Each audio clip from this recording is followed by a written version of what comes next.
Exploring an abandoned morgue. Ghostly sex gone right?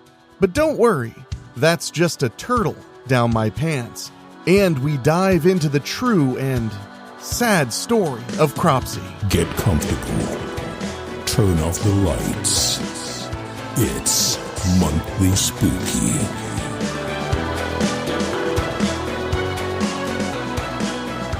Hello, my spookies. You are not mistaken. It is indeed that time of the month. I am, of course, your host, Enrique Couto, here with my good buddy and co-host at Monthly Spooky, Michelle. Michelle, how are you? I don't know. I should have started with, easier questions to, build you up, I guess. Warm you up a little bit. I apologize. That's on me. Yeah. That's on me. I let you down, and I apologize. It's okay. Is it, though? Sure. All right. I'll take that. So we're here even negating any technical issues or technical difficulties. Mm-hmm. So, which is a blessing. Usually I'm the one fighting with Google Chrome or whatever. But this time it was Michelle. Yeah. And I'm sad about it. I'm sorry, pal. I felt completely betrayed. When I had Google Chrome start messing up recordings, not just with you and me, but with tons of other shows I was doing. Mm-hmm. When it first started happening for me, I had made the mistake of saying out loud, boy, I need to finally make the move and stop using Safari altogether and only use Chrome. Mm-hmm. And then Chrome was like, oh yeah? Well, now nothing will ever work. And I was like, oh, great. I like Chrome because I'm glad you like Chrome. It works usually, except right now. Yet you're using Microsoft Edge. It's not my fault that Microsoft Edge for some reason is working. I couldn't tell you why for sure. Yeah. So, but we are here for better or worse. And before we started the program, Chell and I were sharing our experiences with sliced up fingers. Oh, yeah. Because a couple months ago, I cut my finger pretty deep. And it was right around the same time you had a incident with a drone. Yeah. That cut up your finger pretty good. Uh-huh.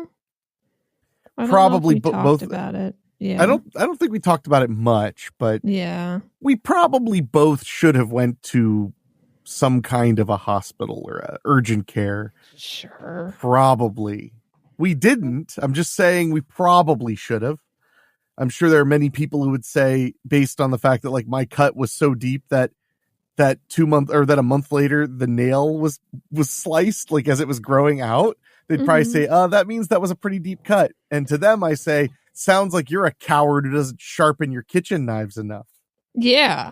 But also your nail isn't that far from the top of your finger. So it almost seems like but it went through it. That's the part that it went through it. That's the part. Yeah. Because I remember right when I came out to visit you last, my finger was swelling up and I was like, oh my God, it's infected. And then I realized it was because the nail was pushing through the cuticle and because it was all jagged, it was just, making me. Yeah. I'm surprised this is where you're groaning. But when I showed it to you in person, you were like, oh, it's all about the theater of the mind with you, isn't it? I don't know. It's Maybe me I was describing just better this at hiding you. it. No, I don't think that's it. I don't remember. But now you have gone and hurt your finger. Uh-huh. What did you do to that poor little piggy? I still don't know. It was at an inspection and I was trying to open the gate, a fence gate to the backyard. And it's got one of those really big, I don't know, hinged things, the latch thing. A latch? Yeah. Yeah. And I was trying to open it and I think the gate was kind of being held up slightly by the latch. Yeah. And so it just slammed down on my finger. and like crushed it. And I thought I was really surprised I didn't break my finger because of how much force it was. But I did see a layer of skin just come off. You won't be needing this anymore. Yeah, because normally, like, when I've cut myself, I don't actually see the skin. I totally saw the skin. So I was like, oh, that's not good. So I have this, like, giant, like, hole just now. I mean, it's not deep at all. It's just the skin is peeled But off. it's wide. It's wide. It's got surface area. Yeah. And I just noticed after I showered today that I actually have a cut on the other side of my finger, too. It's just super minor. Yeah. You just ignored it. Yeah, because the other one was so bad. Also, it was under the Band-Aid, so I didn't. Yeah, like a sibling, the one that's the problem gets all the attention, and the other one is forgotten. Yeah. Life is a lot like a cut to your finger. Yeah, lots of bleeding. I mean, fair. That's a fair point. But other than smashing your finger, how have you been? I don't know. Just not happy. I don't know. Is that different than usual? Yeah. I don't know. I'm sad because I haven't talked to my mom in a week. Because she's in Costa Rica, right? She actually just came home last night, but she's still at her friend's house. So I still haven't talked to her. So what you're saying is she was away from you for a week and got home and realized that was pretty nice. Yeah, exactly. So she was like, wow, I only had to talk about banana fish one time. Because we did. Finally. Just lightly. I just said, like, here, have this gift. So when your mom she was in for a week, Costa Rica? Yeah. So she didn't call from there, or she only called very sparingly? No, we talked on WhatsApp. We texted. Oh, okay. That's not so... I mean, it's still, yeah. Because you guys talk it was almost like, every day, right? Yeah, and it was like at like 10:30 at night because it's a couple hours earlier, and she was doing bus tour. So she was just, and she like didn't have any internet, so it was just like hard, and I was tired. So, and she wasn't getting my messages in order sometimes, so the responses were weird. So, that's fun. Yeah. That's real fun. Yeah. Yeah, no, that's a lot. Your mom's probably just trying to adjust to I don't know what the time difference is over there. Do you? It's 2 hours. 2 hours? Okay, that's not too bad. It's basically California time. I guess so, yeah. Something like that, in theory. No, California time is 3? 2 hours. California's 3, I think. Yeah, because there's the middle one, and then there's mountain time. There's central, then mountain, then Pacific. Yeah, the middle one. Yeah, central. Oh, okay. Well, did she have fun at least? I hope so. She seemed like she had an okay time. She seems like it was too long. But a week is a long time. Especially if you're not used to taking like week-long holidays like I am not. Yeah. Because I have friends who are like, we're going to do 2 weeks at whatever. And I'm like, my God, that's half a month. Yeah. That's like your whole life. Yeah. I mean, that's probably the ADHD talking, but that's the way I feel. So. Yeah. Yeah. Well, at least she got back safe and sound. And did she bring you back like a monkey or anything? I hope not, because I'm really scared of monkeys. You need to face your fears. It's one of the only ways you can grow. No, I don't like them. They're like too much like people, but we act like they're animals, and it scares me. I mean, they're a bit different, but they're too fair smart. enough. You don't like their thumbs. The thumbs are what upset you. It's just that, like, I just feel like we should just have like normal conversations with them, and they should just live in houses next to us. And if they're not, I'm confused. That is the most interesting monkey take I think I've ever heard. Well done. I didn't know I felt that way until right now. I mean, I'm happy you shared it with me, but I feel like a therapist would love to talk about that at length. No, they said they didn't want to get into that anymore. Michelle, we've talked about this for the last 47 sessions. And I feel like we've explored everything we can. But you don't understand. Why are they out there? They should be living next to us in houses. Well, I tried to explain to you that from a scientific standpoint, their brains are substantially smaller than ours, which makes it harder for them to commit to substantial reasoning. They also have fur that covers their bodies and allows them to not need clothes, and especially not to need vests or bowler hats, which you seem to think they need very much. No, I was trying to tell you that I thought that was speciesist. I don't know why you're not listening to me. I don't think this is working out. I think that the real problem is all you think about from the moment you leave our sessions is more things you're going to talk about monkeys. And we're supposed to be talking about you, Michelle. This is about me. It's all I think about. So, like, what else Michelle, do you want to know? Do you believe you are a monkey? You know what? I feel like we're finally making leeway.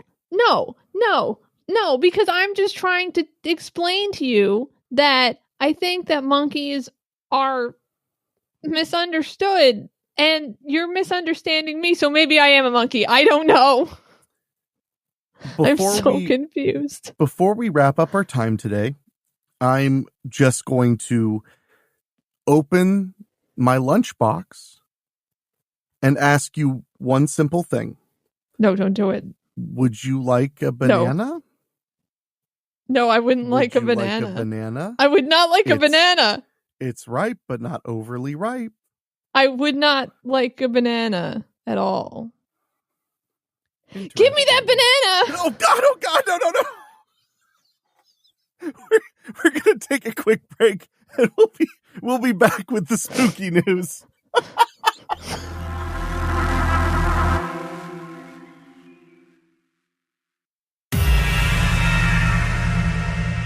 All right, my friends, my spookies, I think it's just about time we dive deep into a little spooky news. The spooky news. This first one is from thescottishsun.co.uk. Yeah, I've been able to get my feelers deeper into the realm of spooky news stories. So it's not just mirror.co.uk and NPR. Okay. But mostly. Yeah. But this article, the headline is Spook Show Inside Scotland's Most Haunted Cinema, where staff hear voices and shadowy figure roams the halls. Wow, just as good as mirror.co.uk. Huh? Well done, the Scottish Sun, and shadowy figure roams the halls. So, I mean, I didn't graduate high school, but even I know it should either be and a shadowy figure roams the halls or and shadowy figures roam the halls. So it looks like they forgot a definite article being A. Well, we don't know. Maybe it's multiple shadowy figures and they forgot the S. The reason I think, but then they put the S at the end of roam because it would have been a shadowy figure roams the halls. Yeah. So I think that's just the least amount of mistake. I'm being a little too kind to the Scottish Sun, maybe. I have some degree of ancestors from Scotland. Maybe I'm just feeling bad, that we left, but I still like to wear a skirt from now and then. All right. They say a shadowy figure walks through the halls and the toilet door. Items fly through the air and disembodied voices whisper in the dark. Oh.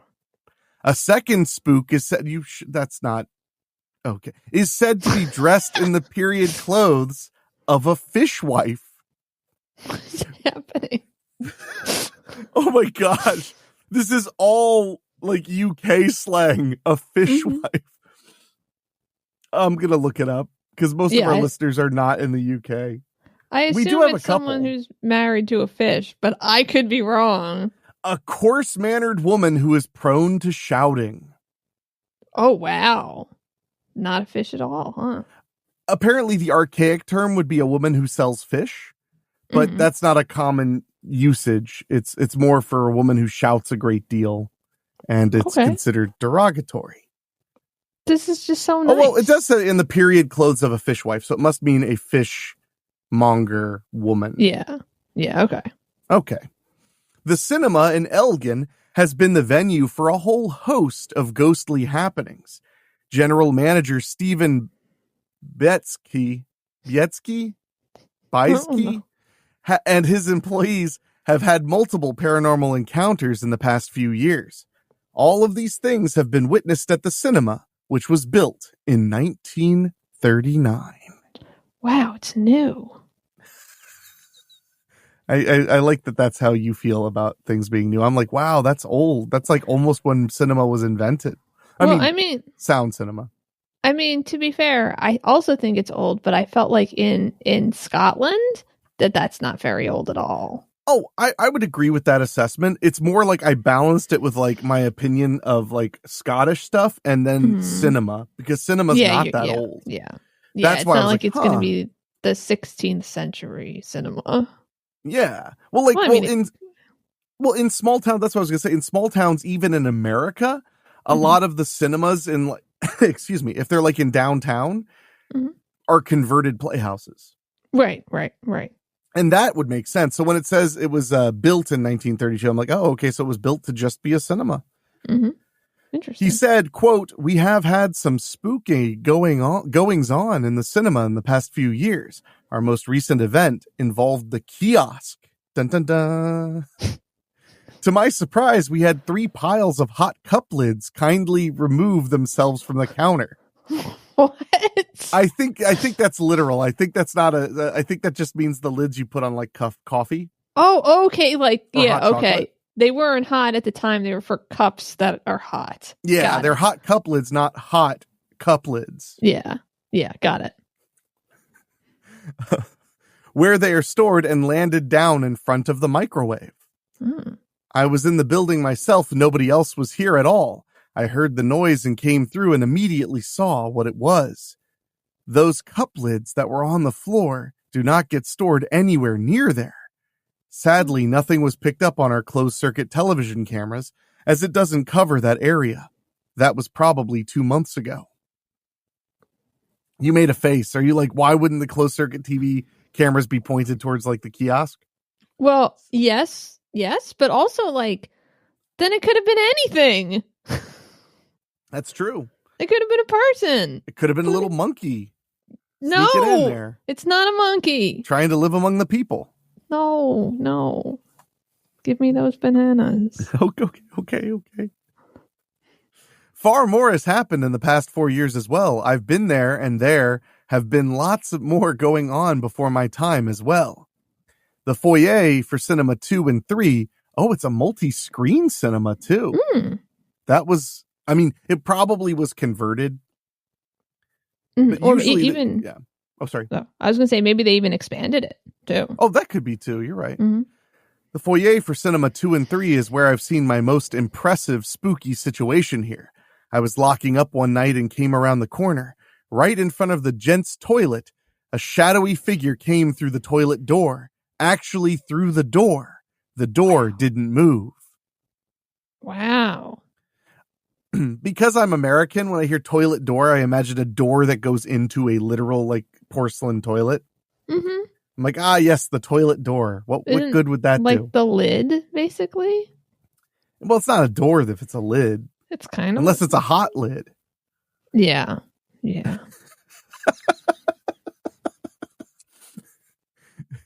It came out and walked around the corner and walked into the door on the right-hand side to the staff room. Oh. It's strange that it's happened in this corner, because another situation that I had was when I was opening up one morning. The door to the cleaning cupboard has all our light switches in here. On Wednesday morning, I was opening up, and as soon as I put the key in the door, I heard a voice, clear as day, over my right-hand shoulder. It said, "Are you ready?" For what? To rumba! I instantly got the goosebumps. When you hear things as clear as day, I know I'm not going crazy, but it is a shock to the system. Other members of the staff have also said they've seen and heard things in this cinema. They've heard stories of people who've experienced things here, or they've seen and heard things themselves. It's like what happened? Things everyone saw here. Things. Other people, they had stuff happen to them. Oh my God. I think the big problem with this article is the quote's still going. Yeah. This is just the guy talking. They didn't edit him for brevity. This is clearly a transcription of a recording. Yeah. That's why it feels like he's not making any sense, because a lot of times transcriptions don't make sense when you read them out loud again because there's no inflection. Mm-hmm. Workmen in the building have also heard voices, especially when Cinema 3 was getting built. You're right. They expanded. A lot of stuff tends to happen when there are big changes. But although these... this is the end of the quote's over now. But although these mysterious events have caused goosebumps, they've thankfully not caused any greater harm. So goosebumps are a type of harm. They are a type of harm, yes. Stephen said, quote, "The biggest shock was the shadow through the door, because I actually saw that with my own eyes. I had to run downstairs and get help because I didn't want to be up there by myself. But I never once felt threatened. It's almost as though we're a part of a family." What? So you couldn't be upstairs by yourself, but you didn't feel threatened, and you felt like this was part of your family. None of this sounds good for what you think family is. Yeah, this makes me worry that you have not watched all of the Fast and the Furious movies so that you can understand family. Yeah. Wow. I feel really bad now. I don't. Oh. But we're going to take a quick break, and when we get back, we're going to read a news story that the headline actually made me freaked out. I'm so excited to talk about it. We'll get to that right after this.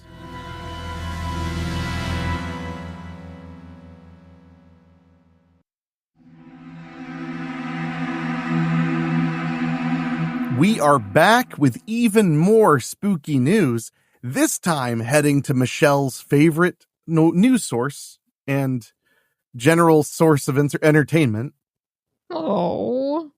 What? It's NPR. I know. I don't think of it as entertainment, though. No one does. So, but I saw this headline, Chell, and it gave me pause. Like, I was like, what?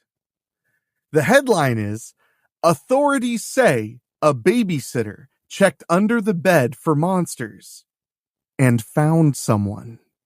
Oh, shit. Right? Oh, I just heard about... Oh, that wasn't real. Never mind. Yay! like was it real like you read it in a book, or was it real like you imagined it while spacing out? It's neither of those. It was on NPR, but it was specifically not real on NPR. Oh, okay. Well, we're already starting off weird because the first line is the myth of the bogeyman. Not boogeyman. The bogeyman? The bogeyman. Wow. I feel like that's an actual debate. Really? Some people say bogeyman and some people say boogeyman. Never heard anyone say bogeyman before. Real, or maybe it's just spelling it with one O is supposed to also say boogeyman. It's possible. Well, now I have to know. Both bogeyman and boogeyman refer to the same mythical creature. Boogeyman is more common in American English, and bogeyman also being used in British English. That makes sense. So they're not using the right style guide at NPR. Right. Weird. Not cool. The myth of a boogeyman hiding under the bed came true for one Kansas family this week after a child's complaint led to a man's arrest. Oh, no. The Barton County Sheriff's Office said in a statement that it responded to reports of a disturbance at a house outside the city of Great Bend on Monday. The unnamed babysitter told authorities that she was getting the kids ready for bed when one complained about a, quote, monster under their bed. Oh. Her efforts to reassure them otherwise didn't go quite as planned. When the victim this is a quote, when the victim attempted to show the child there was nothing under the bed, she came face to face with a male suspect who was hiding there. The sheriff's office statement said, an altercation ensued with the babysitter and one child, was knocked over in the struggle. Was he just trying to get away? I'm sure hope so. Yeah. The suspect is a 24-year-old man who, quote, once lived at the residence. Oh, no. How long has he been there? So, this makes it sadder and not as scary in some ways and much more scary in other ways. Yeah. Apparently, he didn't live there before them. He lived there with them. Oh. But he was not supposed to be there anymore.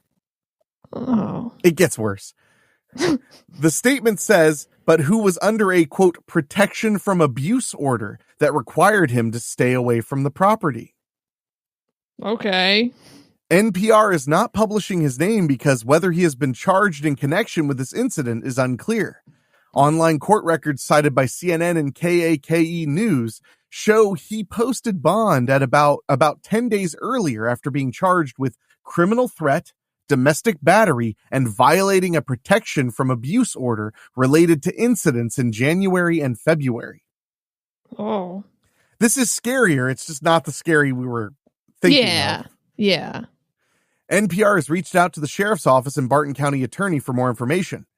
The statement says the suspect fled the scene before deputies arrived on Monday night, but was spotted in the area and after a, quote, short foot pursuit, taken into custody the next morning. He was arrested on charges of aggravated kidnapping, aggravated burglary, aggravated battery, child endangerment, felony obstruction of a law enforcement officer, and violation of a protection from abuse order, the statement says. Wait, aggravated kidnapping? Aggravated kidnapping. For what? Well, it says he was arrested on charges. It doesn't say that he was then charged, so they could have thought he was attempting to kidnap somebody. Okay. Maybe. All right. I mean, I could look up what aggravated kidnapping means. What does... Because we're not lawyers here, unfortunately. I mean, Michelle, why didn't you become a lawyer anyway? Because I'm scared of people, really scared of people a lot. It seemed like a bad idea. Okay.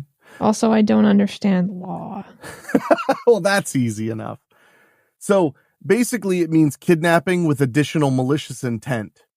Oh. So like if you have abused a child and then you're trying to kidnap them, they could assume to continue abusing the child.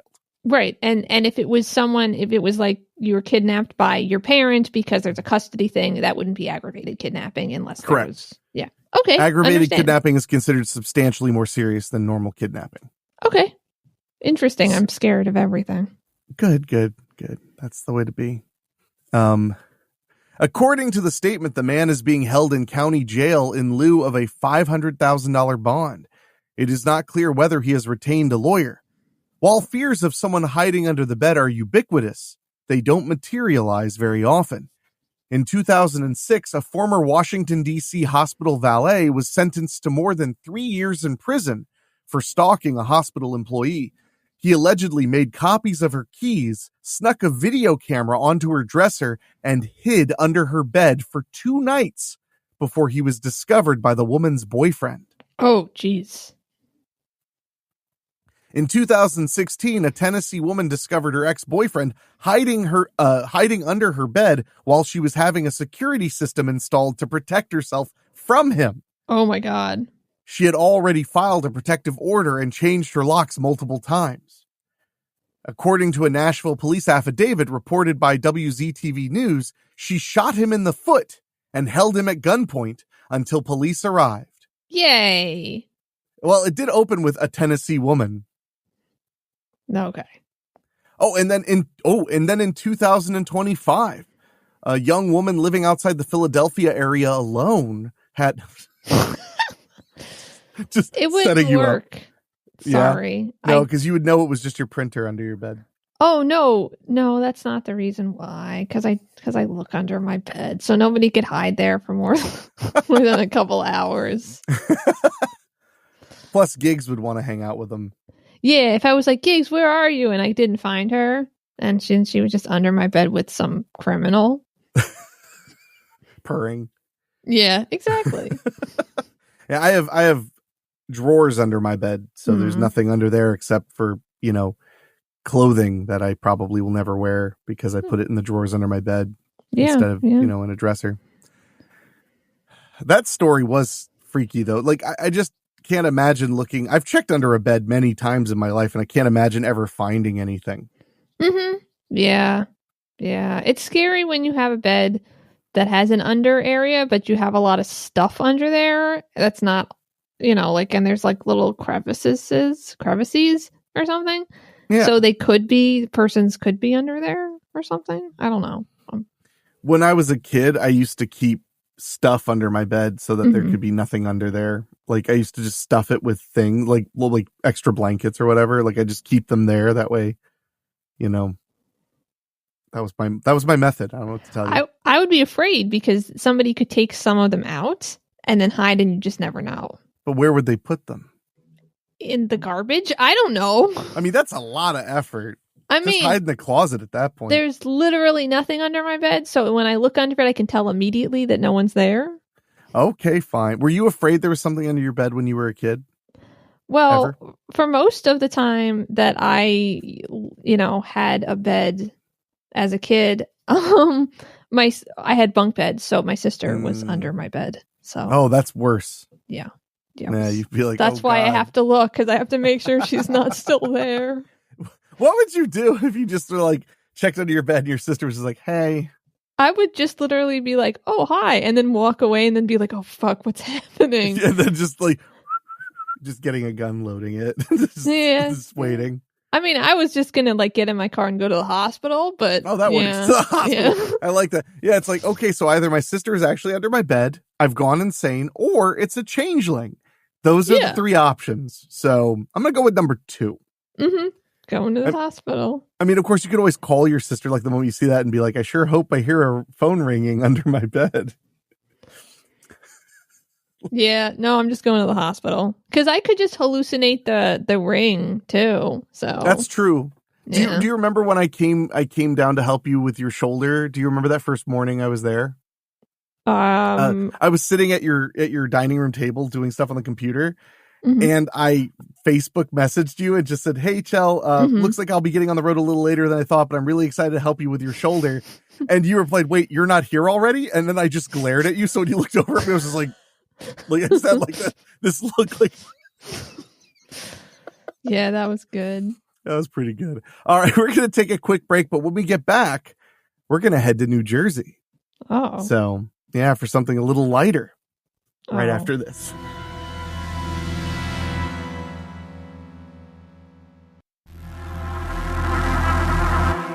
All right, we're back and heading to the homeland of Chell. Well, not the Bronx, but the other one. Okay. The other homeland. Okay. New Jersey. Okay. We've got an article from Huffington Post.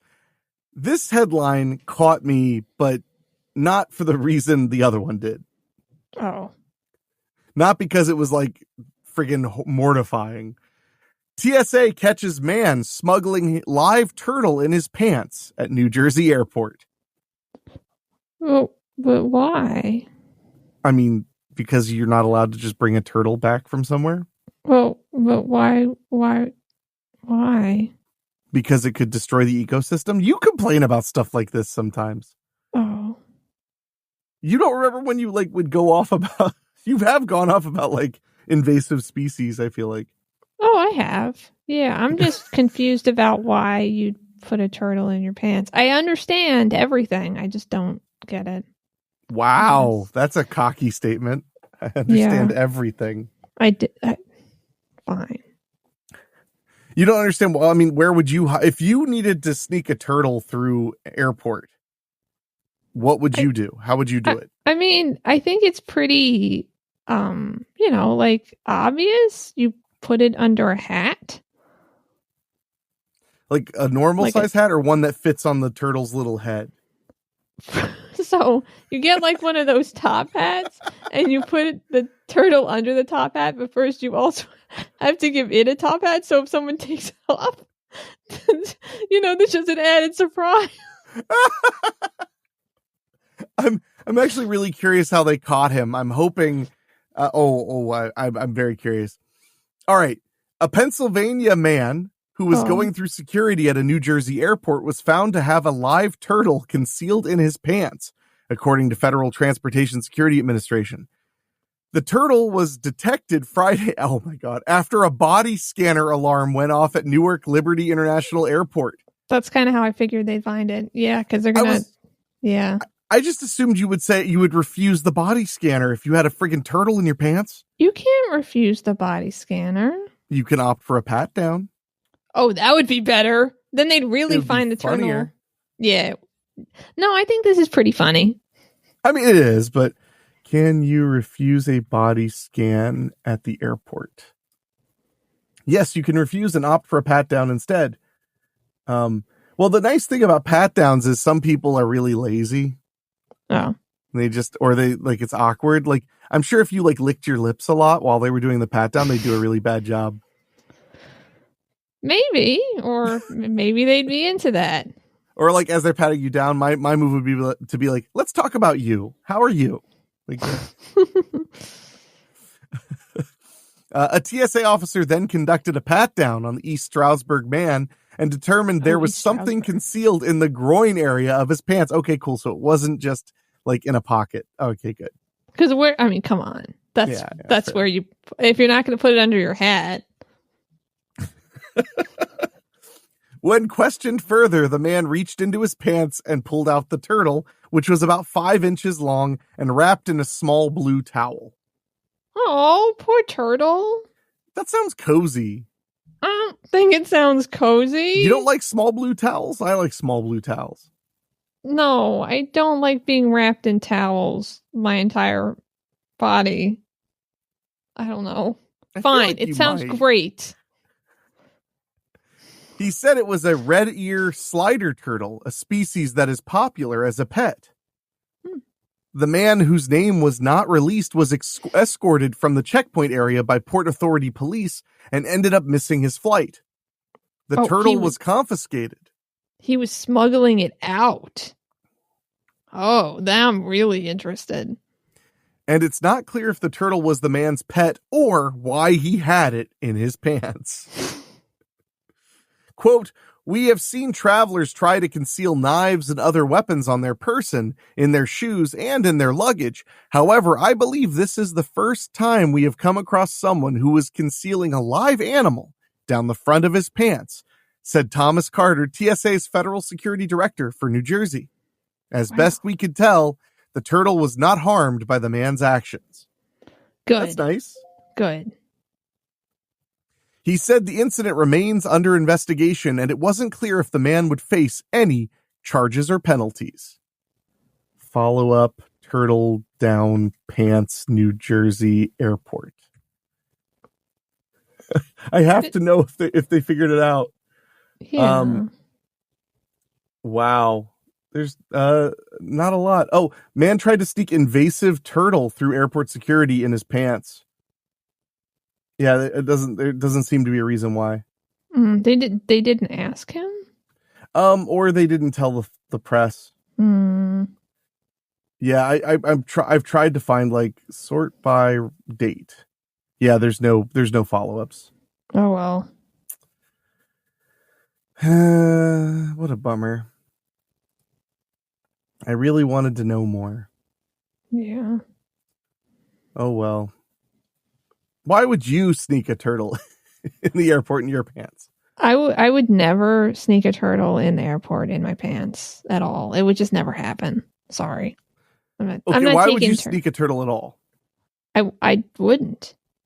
I mean, I would, but only if I had to get it out of the country to save its life from the mafia. It wouldn't be because the friends you've made on the internet that are monkeys overseas wanted to have a pet box turtle for the first time? No, they're not like that. They don't like pets? They don't like crime. Have you met the same monkeys I've met? Because they love mischief. It's different. It's actually kind of endearing about them. Yeah, that's why I don't like monkeys. Whoa, I thought you did. No, you just put that on me. Well, it seems like you want them to live among us, so that made me think that you like them. I just don't know what I'm talking about anymore. That's okay. I never know what I'm talking about either. Good. But when we get back, we're going to go. This article looks pretty creepy, actually. We're going to head back in time to the Victorian era, sort of. Yay. Right after this.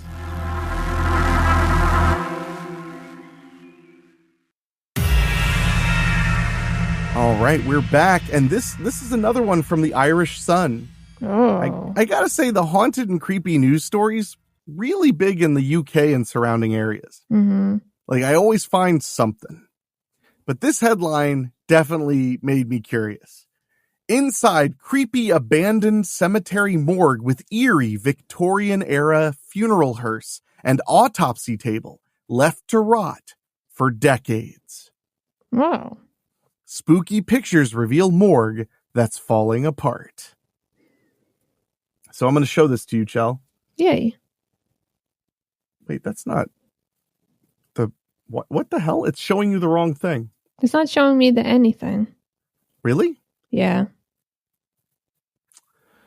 Oh, boy. That's my okay. mistake. I'll just pretend. Yeah, exactly. Thank Wow. You. No, I messed up. This is on me. All right. Well, first, the most interesting thing to me is the autopsy table has like street lamps, like cool, like all over it.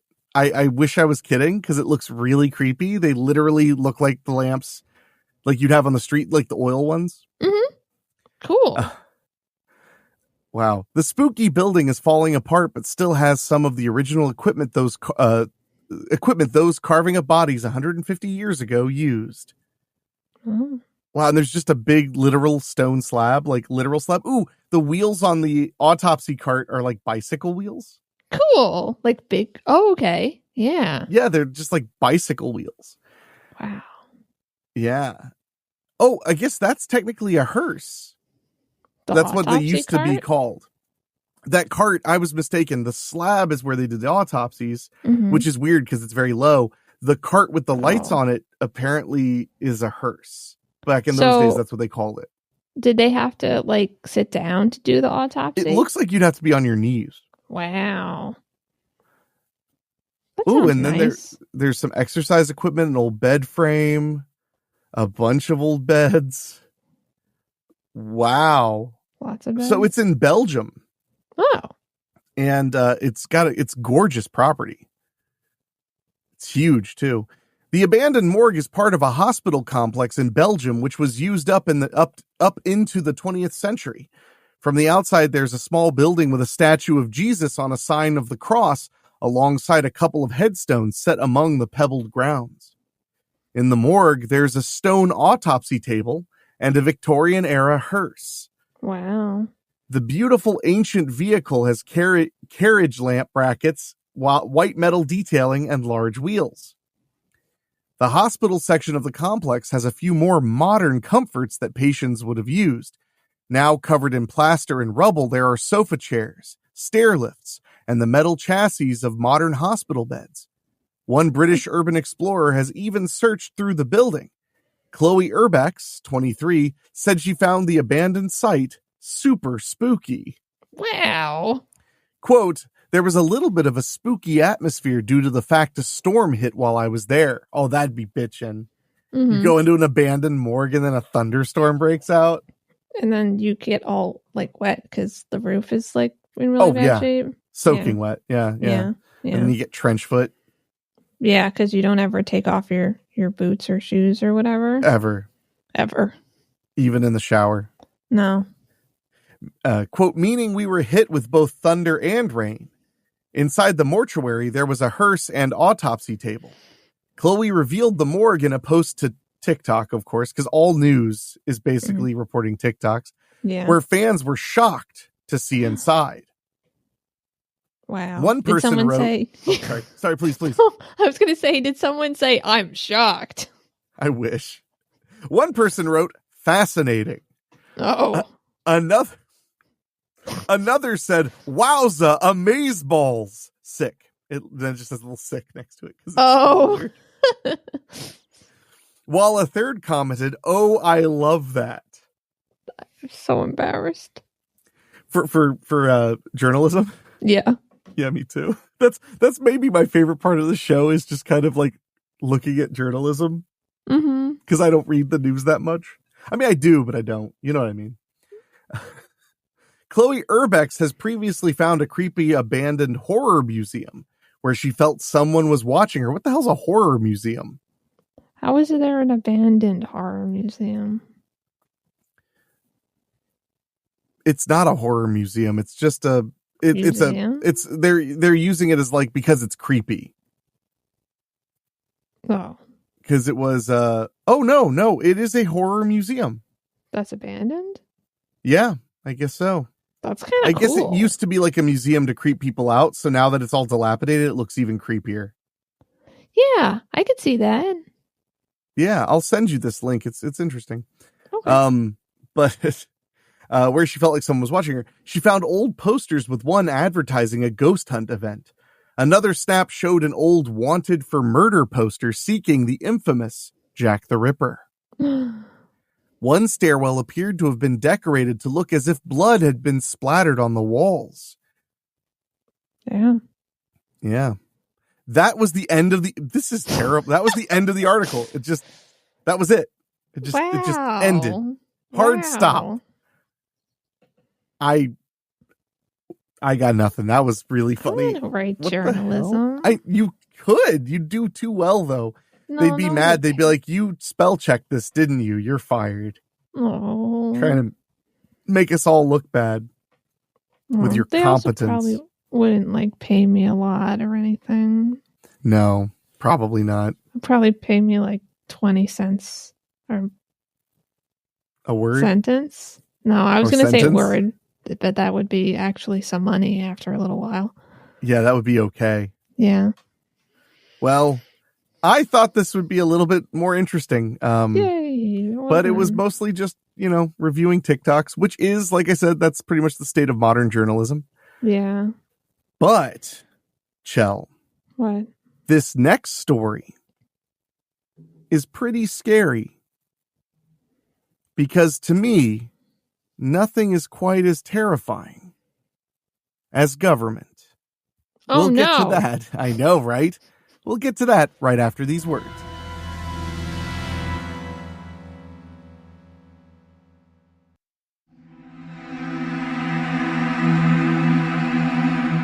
Before we get to this next story, Chell.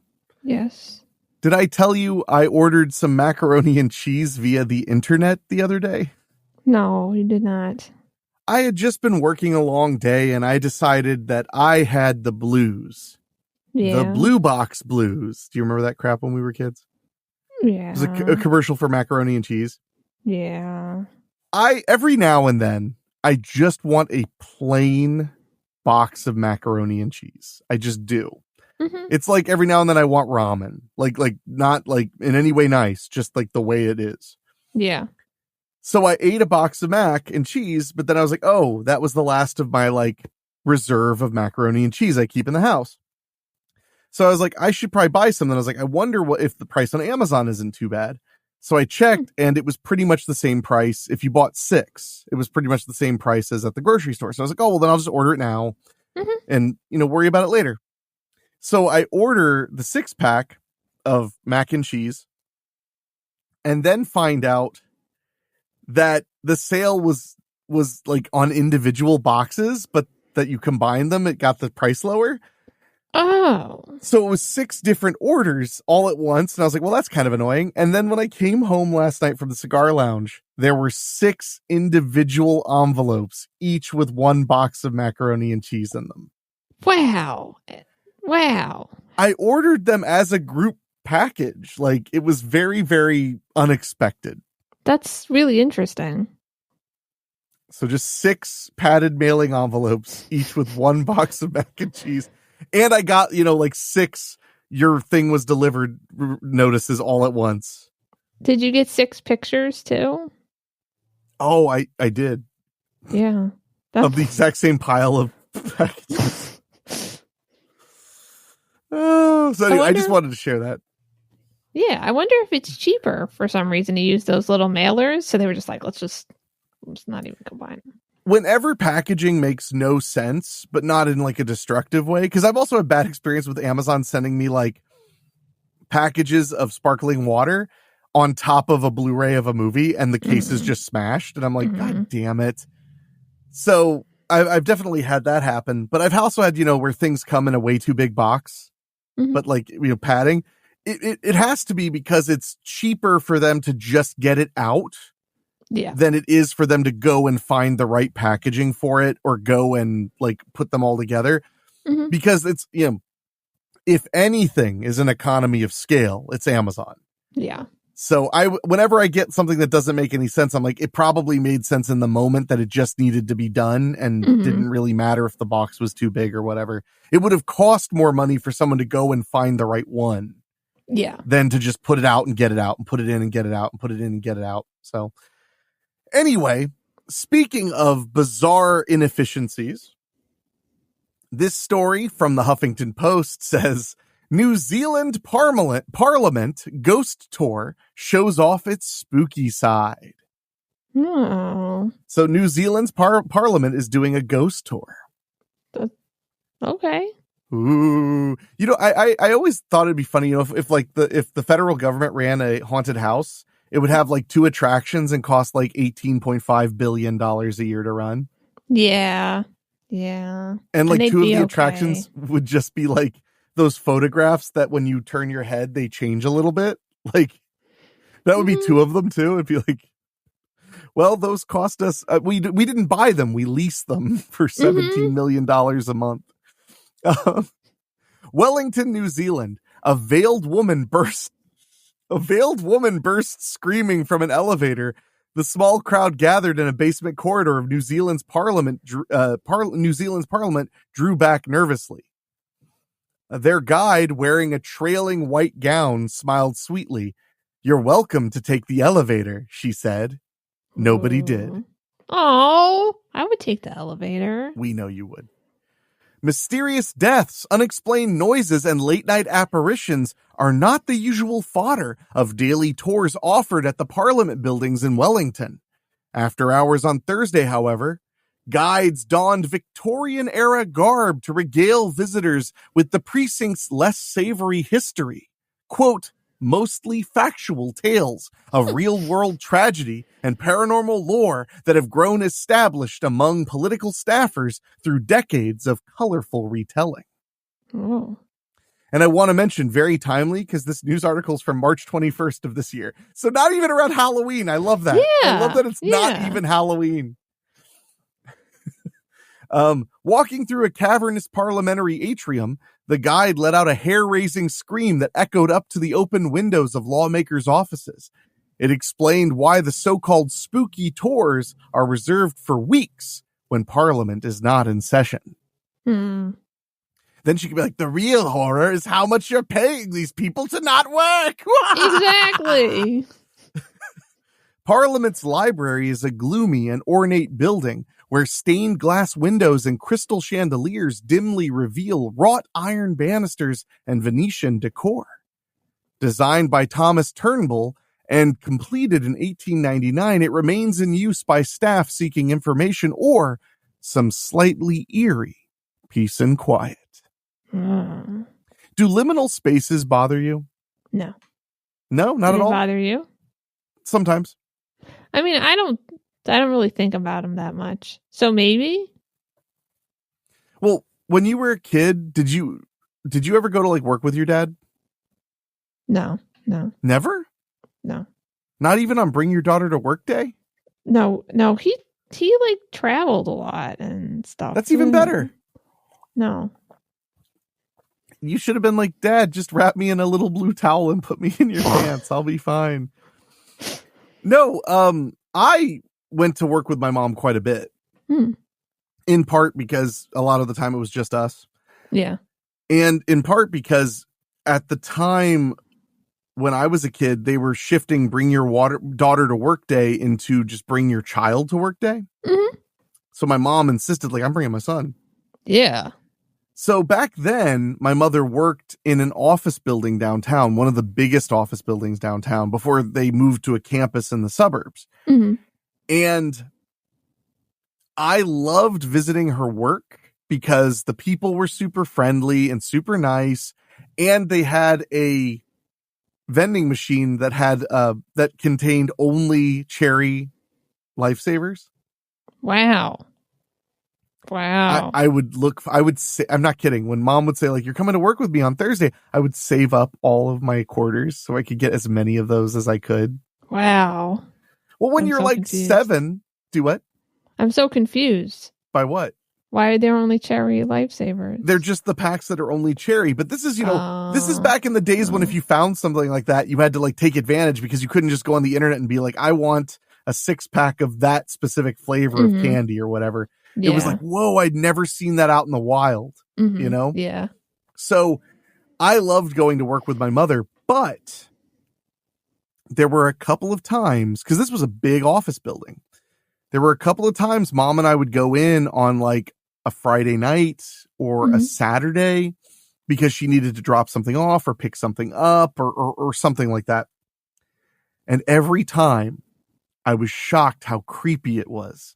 Once we got out of the elevator and we were in the spaces where it's supposed to be full of people and there's nobody. I feel like the bigger the space, the more people are normally there, the creepier it would be. Like if you went to like JFK Airport and it was totally empty, it would be so weird. Yeah, I guess so. Have you flown out of JFK before? No. Oh my gosh. It's so packed. It's big and it's packed. I'm sure Newark's about the same. I only flew out of JFK and the other one, LaGuardia. You never flew out of Newark before? No. Oh my God. I'm sorry. I don't know what to say except I really am sorry. How are you confused? I flew out of LaGuardia and JFK. But it's not Newark. I know. It was the other options. Fine. Jeez. But yeah, that was the first time I had an experience with liminal spaces, realizing like there's something creepy about a place meant to hold tons of people doing things being empty. Especially once it gets more into like, a warehouse. It's like whatever, because a warehouse could have 5 people or it could have 75 people working. It's just a warehouse. But an office complex where it's like you're looking at 3 dozen cubicles all empty. That's creepy. I guess so. Is. I think it's just a human brain thing, because we fill in details all the time so that we don't actually have to pay attention to things around us. So we can put that focus toward more beneficial things like finding burritos or something. But yeah, for me anyway. But now I want a burrito so bad. But when it comes to like walking into the spaces, I feel like maybe that's the feeling in some way, is that feeling where we have to take the surroundings in fully. Because it's not what we expect and it's not what we're used to. Therefore, we're on edge because all of a sudden it's like your radar has to run at full power. Okay. And if your radar doesn't run at full power, you're going to think you're seeing fucking people around.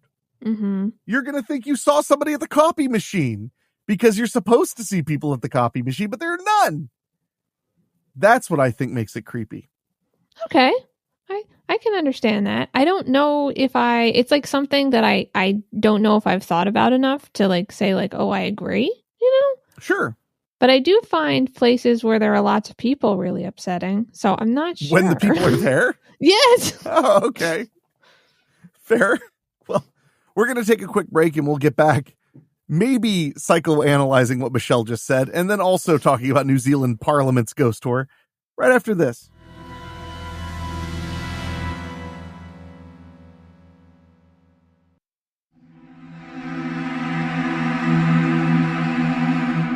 All right. So, Chell, you never found empty spaces off-putting? More so than spaces where there's lots of people? I don't know. I really don't know. But kind of nice when there's not people there. I mean, well, but see, that's the thing. If it's a space where sometimes there's not a lot of people and sometimes there's a ton, I think it makes more sense. Like a park could be crammed full of people, or there could be like 2 people or basically nobody. Right.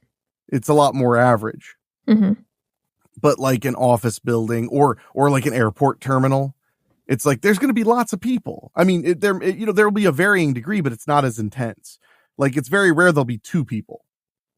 There may be 10 people or 20 people or 150 people, but there won't be almost nobody very often.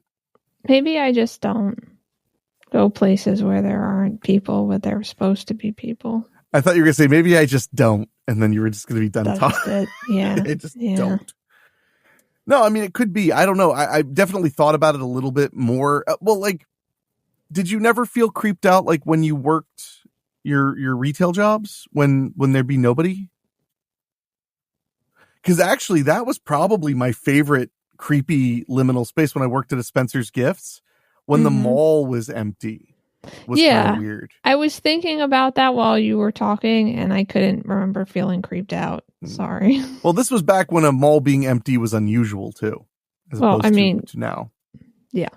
Yeah. Well, there's this one mall, I think it's still around, down by Cincinnati, that basically there's nothing there anymore except this arcade that got opened up there that brings a lot of people. It's one where you come in and you pay $20, but that's it. Then all the machines are free. Okay. So it's actually pretty nice because, like, if you spend, more than a couple hours there, you really get your money's worth. You buy drinks and soda and candy and stuff in there too. And there might be like a couple of upcharges, but like all of the arcade games, you just walk up and start playing them. But the creepy thing about that is we didn't know the mall. So we just parked and came in and had to walk through like 7 minutes of dark, nothing mall to get to this one spot that's like totally lively and open. Interesting. It was cool. It was kind of creepy, a little bit creepy. Like my Spencer's gift store, I remember feeling a little creepy when there'd just be nobody there. When it was that's the other thing. Spaces that are not normally quiet being quiet is really weird. Okay.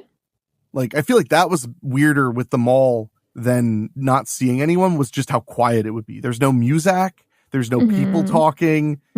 It's just really all you're hearing is maybe your footsteps. Yeah. Spoopy.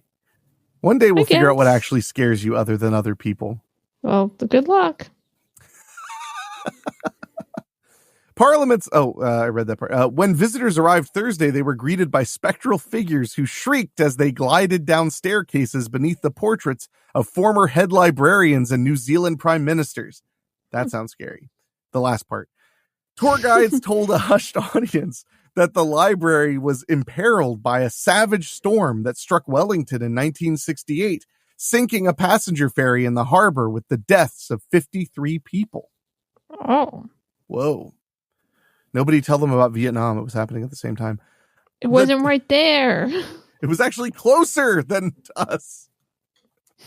Yeah.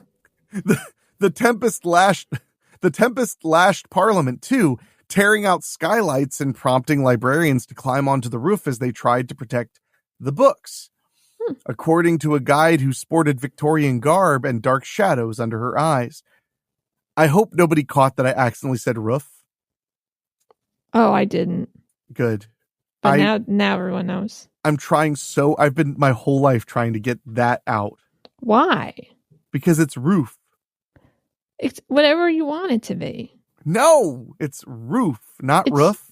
It's roof. That's just your accent. I don't have an accent. How dare you? You do have an accent. It's roof. It's orange. It's Trenton. No. It's Florida. No. Quote, for mysterious and unknown reasons, they did this in their underwear, she told the visitors. They didn't want to get their clothes wet. I would assume it's so they'd have dry clothes to put on. Yeah. Quote, there seems to be a history of people losing their pants here in this parliament. She says that and she's like, anyway, here's a list of sexual assaults. Like, it's just like, thanks. The guide added with relish, I haven't even started on the politicians. That's funny. I like that. Eventually, the tour turned to lawmakers, too. Well known in New Zealand is the story of William Larnack, a politician who in 1898 was found dead in a room at Parliament with a revolver in his hand while experiencing financial and family strife. So he killed himself? Well, I wouldn't get ahead of yourself.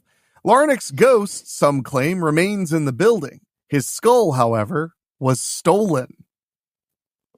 Why? Someone stole his skull. And in 1972 was rediscovered in a college student's bedroom. Oh. I mean, I have some questions, but not a lot, actually.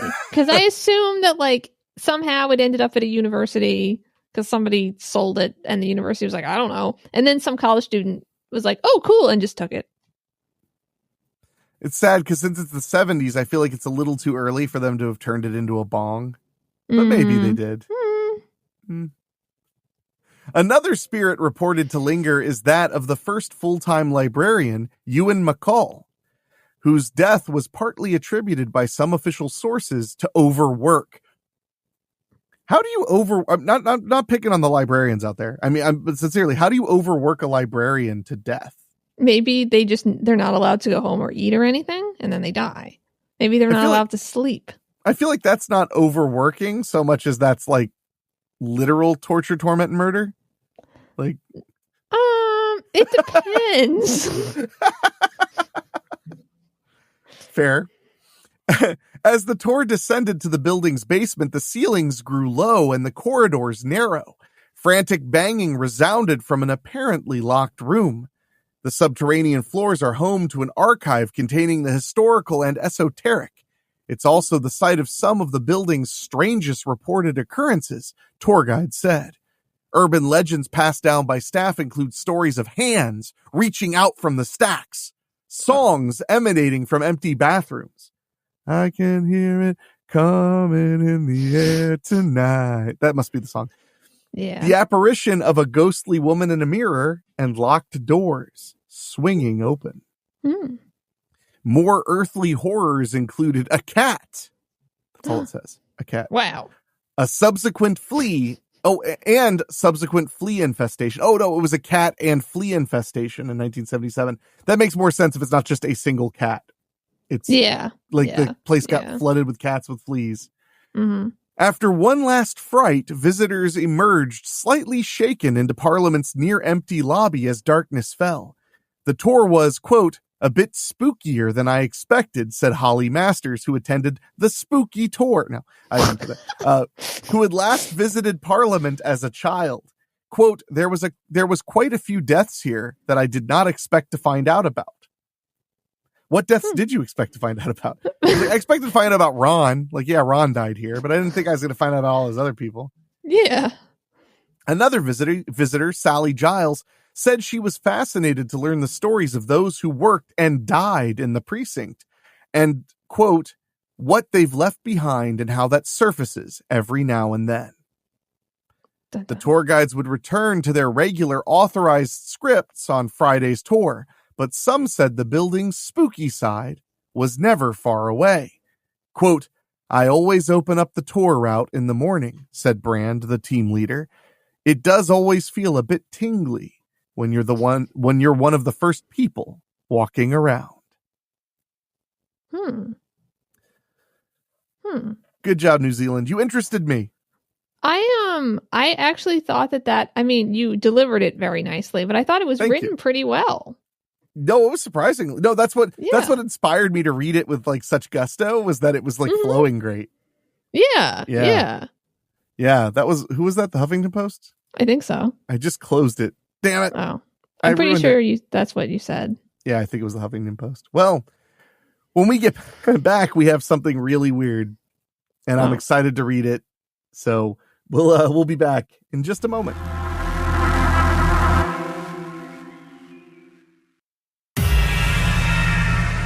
We're back, and this story is from the New York Post, so you know it's good.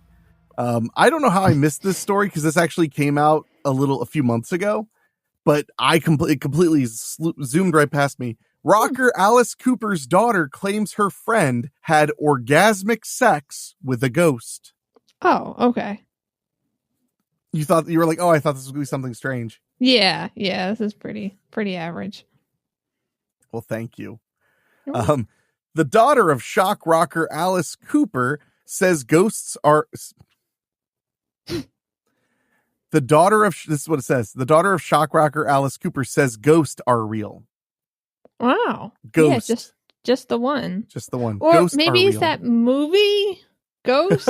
I do love that movie, Ghost. It's pretty good, yeah. Her friend even had sex with one. Wow. Calico Cooper, 43, says she experienced a spooky encounter while on a boat when she felt a presence following her and watching her.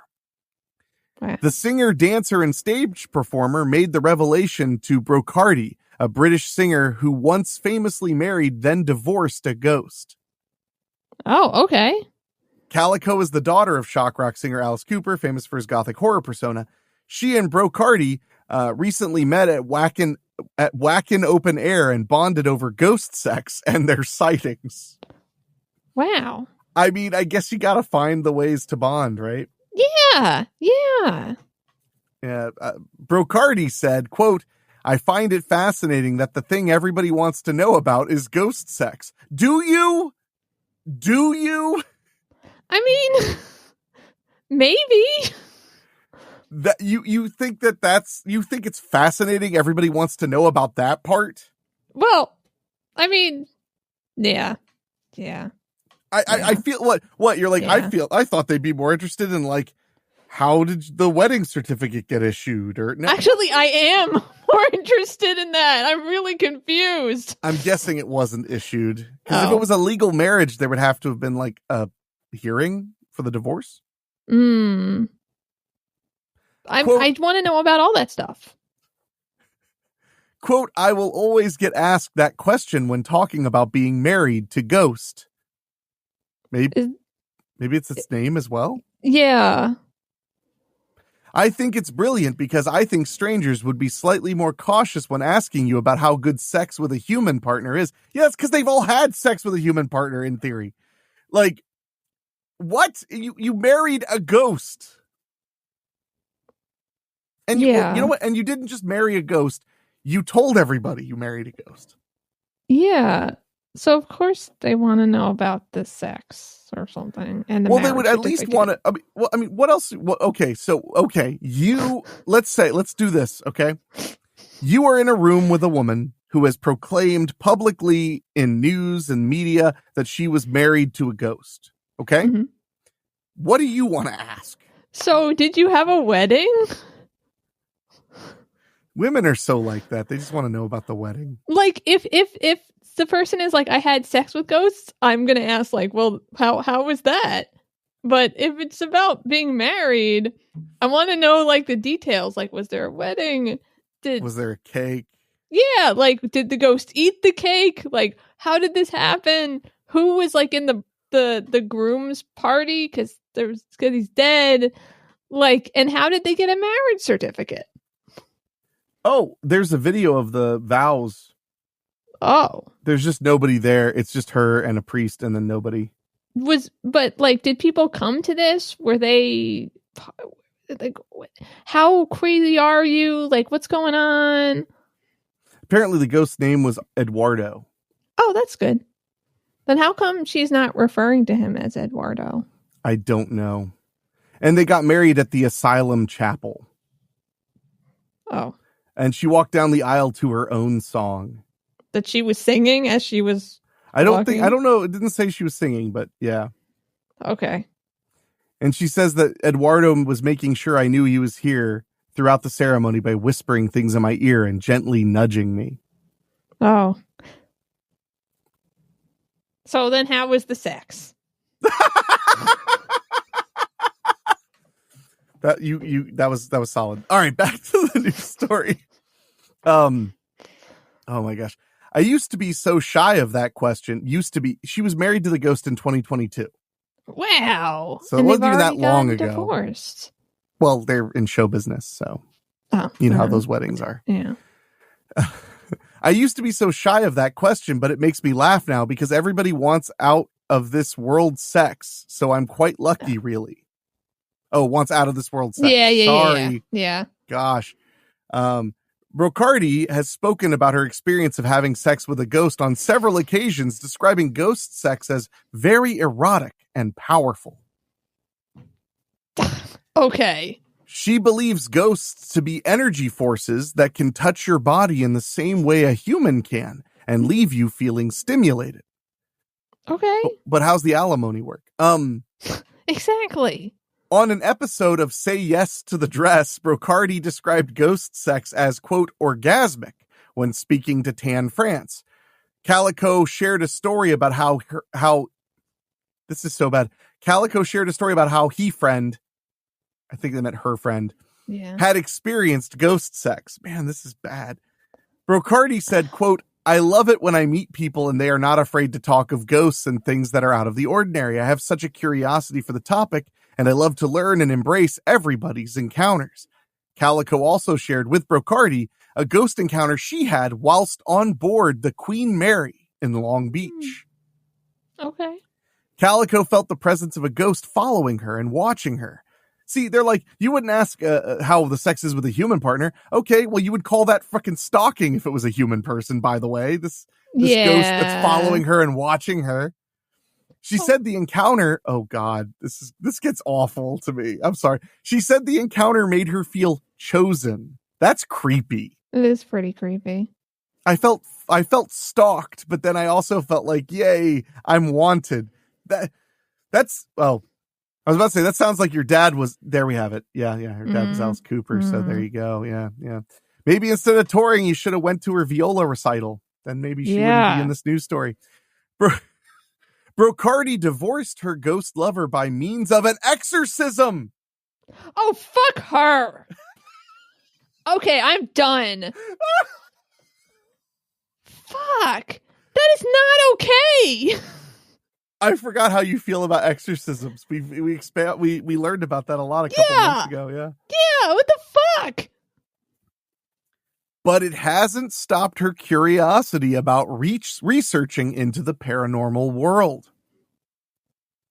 Over the last year, Brocardi has traveled the world in order to learn more about her ghost whispering abilities. She's conducted paranormal investigations in some of the world's most haunted locations. She's been locked in an executioner chamber on death row. She's adopted a possessed. There's no word. She adopted a possessed. Oh. It literally says she adopted a possessed. And then the next line starts. There's no punctuation or anything. She adopted a possessed.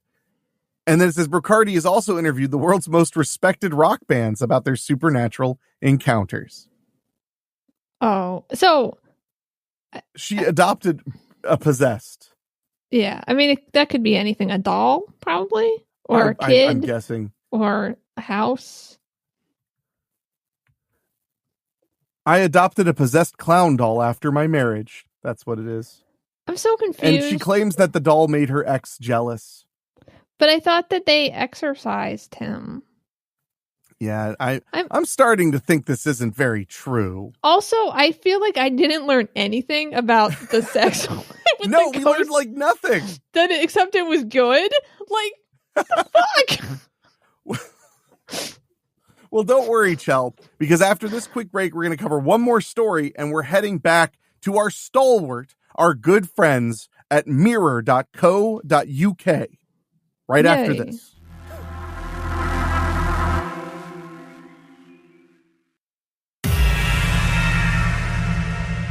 And now we're returning like the prodigal son to mirror.co.uk. Yay. So this one, good headline. I was burnt at the stake, but my past life flashbacks show I'm here for one reason. Oh, okay. Sure. You're like, yeah, okay.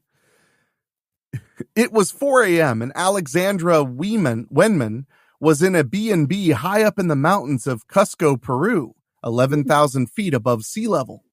Since arriving the day before, she had been suffering from altitude sickness, feeling dizzy and nauseous. Quote, I woke up in the early hours feeling terrible, and I searched in my bag for my rainbow obsidian.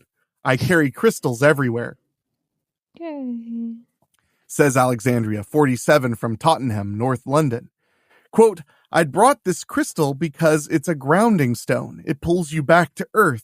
I knew that being high up in the altitude would affect me, and my long-standing fear of heights would surface too. Very intuitive. She figured out that being up high would affect her fear of heights. Yeah, I actually wouldn't think that the altitude would affect your fear of heights, because it's not like she's on a bridge and she's looking down all that way. She's just in a place. Okay, so unless that's she, fair. Yeah, so I think that that's bullshit, but that's okay. Oh, or you're just gas lamping her. So, holding the crystal, Alexandra hoped its healing properties would reduce her nausea. However, hey, maybe you should try that. Yeah, sure.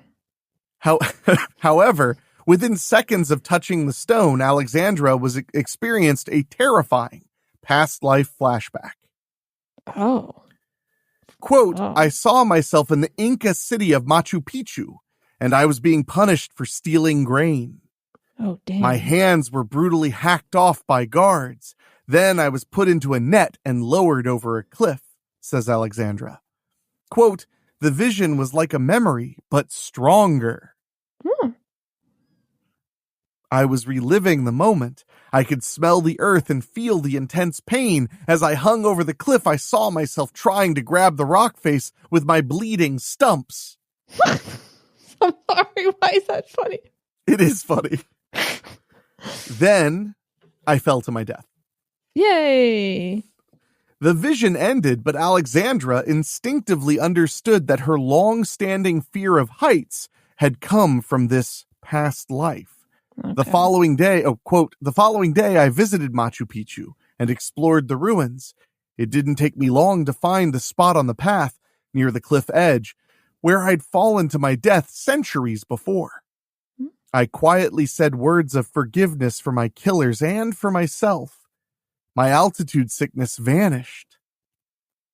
That's interesting.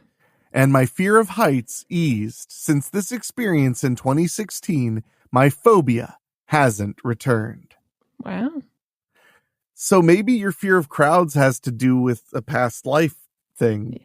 Yeah, I mean, I don't see why not. Maybe a crowd killed me. That sounds about right. Or you killed a crowd. Maybe I killed a crowd. Yeah. Yeah. See? There you go. Super cool. Yeah. You're awesome. Although this past life holiday experience was spontaneous, it wasn't Alexandra's first encounter with the spirit world. As a 4-year-old, she saw faces and angelic lights, and within a few years, she could sense people's emotions. Yeah, that's how most children are. Within like a 4-year-old, within a few years, they start to have empathy. Mm-hmm. That's a thing. Quote, my mother, Barbara, a nurse, and my father, John, a doctor, were practical people, but they supported my gifts. My mother comes from a long line of psychics. They were practical people. My mother, of course, from a long line of psychics. Yeah, okay. Well, I mean, she didn't say what her mom was doing with that's psychically. True. Like maybe her mom wasn't into that, so that's why she's practical. As a child, her lifelong belief in their power and ability to help commune with the other side began. She also learned that each crystal is believed to be linked to different traits. For instance, rose quartz promotes love and compassion, and orange cenillite boosts creativity. I gotta be honest, the only crystal I know that really boosts creativity and productivity is meth. Oh. Quote, when I was 12, I bought my first 2 crystals, a rose quartz and an amethyst. I carried the stones everywhere and slept with them under my pillow. The crystals felt alive and like friends. I was bullied at school, but once I had the crystals, this calmed down. They protected me, she said. She hit them with the crystals? she just held it toward them and went like, you can't do that, I have a crystal. And they were like, let's get away from this weird person. I don't like this anymore. She says that she learned instinctively by sitting with them in her hand how to listen to crystals. Quote, I discovered the messages can come in various ways. I sense the information as a knowing, or I have flashes of events like in Peru, or hear words. So basically every way that you could get a message is how you either have a feeling or see flashes or hear words. So basically all the ways. Like the only one she didn't mention was that sometimes I smell the messages. That's the only one she didn't throw in there yet. That'd be cool. It's coming. Oh. It's the stink quartz. That's how the stink quartz talks to you. My mum had taken me to the Crystal Castle in Byron Bay, near where I grew up in Australia. It's the home to some of the world's biggest crystals set in beautiful gardens. That explains why nothing bad has ever happened in or around Australia, because of all these giant crystals. Quote, as soon as I was out of the car, I spotted a rose quartz obelisk, taller than me. I felt the stone calling and ran over and put my arms around its middle. The crystal gave me flashes of a past life as a female Aboriginal elder. It was a powerful moment, and I understood that crystals are record keepers. So,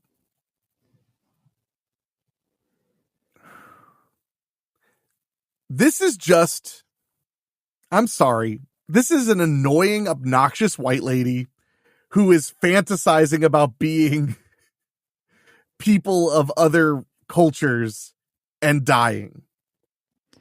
I'm sorry. I that's how I feel. So she only should fantasize about being her own culture and dying? Yes, she should. She should be like, I was a river dancer and then I was shot by Napoleon's army. That's what it should be. I feel like that's racist too. But it's better racist. Oh no. I mean, from her perspective, not from mine. I mean, like in general, it's better racist. I don't know how I feel. I mean, because I do understand your point, especially when she was like, I went here and now I think that I, was from this tribe. I was from Peru. Yeah, it was Inca. Yeah. It's a little bit weird. And then it's like, I was an Aboriginal person. Like, it's like, it just drives me crazy because, you have that kind of thing with these like, woo-woo white ladies. It's like, I'm 40, I'm bored, I want to be something else, like desperately. So the quartz will do it. I mean, I don't know if it's that complicated. She could just literally be crazy. I mean, that we can hope. Oh, so I'm going to skip ahead because this article is shockingly long and it's mostly about how the crystals emit things. And I don't care. But she said, I'm never shocked by the past lives that surface for my clients or now for me when I'm traveling, said Alexandra. Since Peru, I've experienced flashbacks while visiting France, Ibiza, Brazil, Bali, Australia, Guatemala, and Thailand. I thought she said she was from Australia. Yeah, I thought so too, but I don't know. Maybe she just went there again and she got another flashback. In Carcassonne, France in 2017, I experienced a flashback of being burnt alive at the stake for being a heretic. Why do you have such interesting lives too? That's the other thing. Like, lucky. Like, I hope she dies horribly now. Otherwise, she's broken the chain and become boring. Well, it's possible she's had hundreds of thousands of past lives and she's just remembering the cool ones. Well, I mean, but they would have to not overlap, right? Oh, I don't know. Is that how that works? I have no idea. Then while on holiday in Ibiza in 2018, I was meditating on the beach with a clear quartz crystal when I saw myself as a young girl being killed by an invader on the same beach. Aww. I love it's never like, and then I was born, then I saw myself, I was a peasant in London. I died of, starvation at 17 or something. It's never anything that, interesting. It's like that actually happened. It's always something super interesting, super poignant. Mm-hmm. In Thailand in 2023, I was leading a retreat when I had a flashback to a peaceful life as a fisherman. Okay, so that's the only one. There you go. Yeah. Plus, in Avebury in 2024, I visited the Stone Circle and had a vision of myself centuries ago with a group of women bringing healing to the earth. Oh, that's nice. I'm so glad. That's a fair point because I know we haven't had any illness or sickness since then. Well, maybe that particular part of the earth, not people, but the earth itself feels better now. Okay. I think the combination of being in a place connected to my past and my powerful crystals creates a link across the centuries, says Alexandra. Often my experience leads to my own healing afterwards, and I feel calm, like a weight has been lifted. However, one of Andrea's past lives stands out. In 2024, she visited Egypt and spent time at various temples and the Great Pyramids in Cairo. Quote, as I stood amongst the towering pyramids, holding a lapis lazuli, a stone sacred to the ancient Egyptians, I saw myself as an elderly high priestess at the temple of Dendera on the west bank of the Nile. Quote, I knew it was my time to die and I had the power to choose when to leave this earth. I watched myself enter the temple and lay down on a stone altar. I saw myself close my eyes, my spirit leave my body, then brilliant white lights, beings from the afterlife. What afterlife? You keep getting reincarnated. You don't go to the afterlife, lady. I think that she does, and then she gets reincarnated. Oh, like in Quantum Leap. Okay, I like that. Yeah. If it's like Quantum Leap, then I'm in. Okay, cool. Suddenly, Alexandra was back in the modern world, surrounded by the pyramids with tears streaming down her face. Quote, the powerful experience was a validation that in this life, I'm continuing my destiny. I'm helping to heal people by selling them crappy rocks and sitting in a room holding their hands saying, I'll cure your Lyme disease and depression. I hate people like this. I really do. I know you do. Because you're so selling people a world that is not real.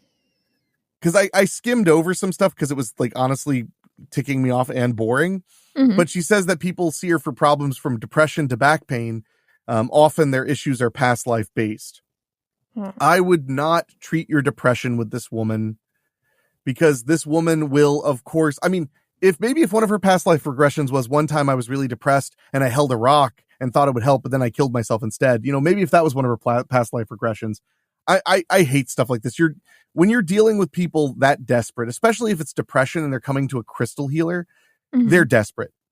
Yeah. We all have our problems and mental health is not a fucking joke. That's why I get angry. It's not a joke. That's all. So if you like crystals and stuff like that, enjoy your hobby, but shit's real. Sorry. This stuff I have a real personal problem with. Yes, so you do. So Michelle, explain how this is all good and helpful.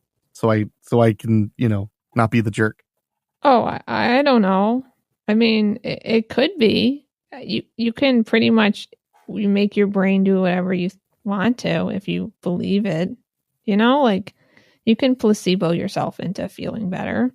Yeah, but it doesn't work forever. Yeah, but it works for a little while. The end. Fair. Well, we're going to take a quick break and then we're going to talk about our topic, which I didn't mention at the beginning of the show because we were too busy talking about bleeding fingers. Sorry. And that is the Cropsey urban legend out of Long Island. Oh. So somewhat near your ancestral homeland. Still not, but mm-hmm. close. Yeah. But the Cropsey legend is something I've always been fascinated by, and we'll be talking about that right after this.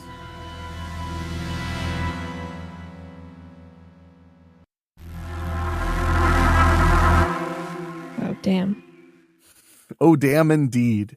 We are about to talk about the Cropsey urban legend. Chell, I'm guessing you've never heard of this? I've never heard of this. You somehow grew up in like a bubble of avoiding all urban legends, it seems. Yeah, I didn't really have friends. That'll do it. Yeah. I mean, although I don't know, I had so few friends that I had to know about urban legends. Like it was the only way I could be amused. Oh, I just didn't do anything. Oh, that's fair. Fair point. I'll give that one to you. Thanks. So I wanted to talk about the Cropsey legend a little bit because this has become a famous thing. Believe it or not, movies like Friday the 13th are loosely based on the Cropsey legend. The film The Burning, which is a very famous horror movie, is directly based on the Cropsey legend. Without giving away a ton, because we're going to read about this article from historicmysteries.com, basically Cropsey is basically the concept of the stories of like you're at a summer camp or a hospital or a school, and there's a guy who worked there who was kind of weird. Mm-hmm. People used to bully him, adult. Then, through some horrible turn of events, he gets set on fire. Mm-hmm. Survives, and now he's a scarred monster haunting the woods near where it happened and killing people. Okay. That's like as loose as it gets with the Cropsey legend. Mm-hmm. So that Cropsey was kind of who started all of those legends in that kind of similar vein. Okay. Interesting. So, and there's a decent amount of them, like, the camp counselor that got killed or the janitor that haunts the whatever. It's a very common kind of tactic in places where kids congregate, especially. Urban legends are the modern version of campfire tales, updated for city living. These spooky stories told to frighten and thrill are almost always macabre, gory, or otherwise threatening. And we can see this in their form. They almost always involve some sort of danger which resonates with the listener because it taps into a real and present fear. Home invasions, your car breaking down late at night, terrible things in the sewers beneath your feet. You can almost see the torch held underneath the face as they are told to wide-eyed audiences. That's a good intro. Yeah. Happily, these stories are also near universally untrue, but sometimes at the bottom of a story, there is a truth. Sometimes a terrifying urban legend is actually real. No. This story of Cropsey, the child murderer of Staten Island. This is that story. I may have read that weird. I apologize. That's okay. For everything. Cropsey was a killer rumored to haunt Staten Island. Oh, Staten Island, not Long Island. That's an unforgivable sin. I am so sorry. It's okay. I think Staten Island is funny.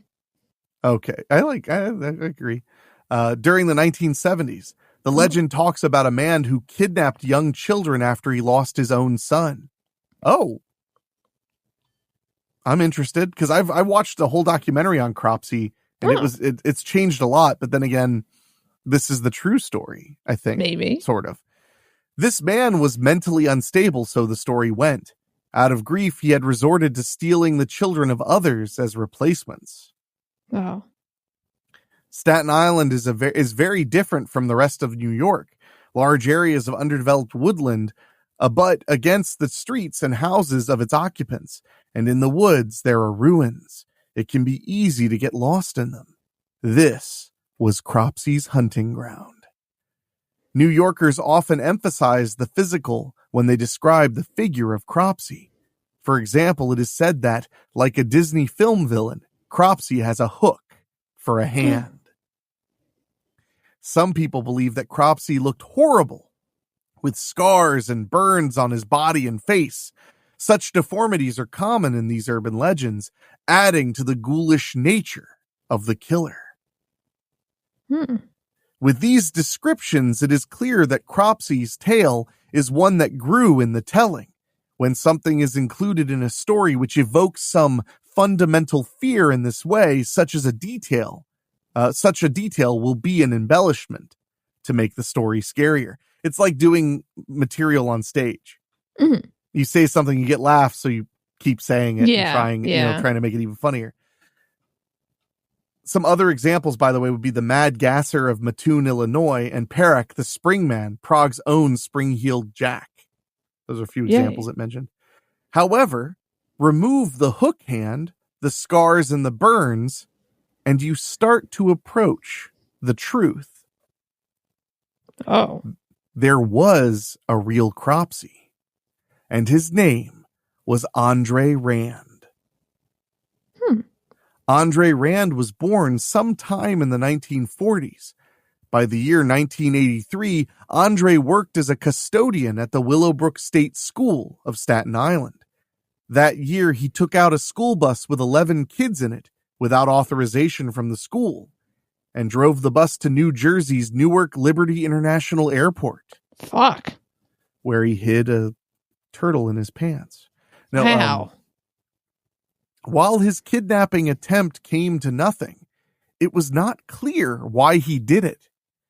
He was given a 10-month sentence, and the kids were rescued. Rand was never a trustworthy person to the parents of the area. Parents would see Rand randomly hanging out with the kids, although he was much older than them. He would try to befriend them, go on walks with them, and even take them to the local diner for a bite to eat. Now, all this might seem good-natured, but his intentions were never clear, and he creeped the parents and children out to a great extent. Apart from his random kidnapping of a busload of school children, he would also often be the last person seen with missing children. Oh. However, no one could ever prove that he played a part in the kidnapping or disappearance of the kids.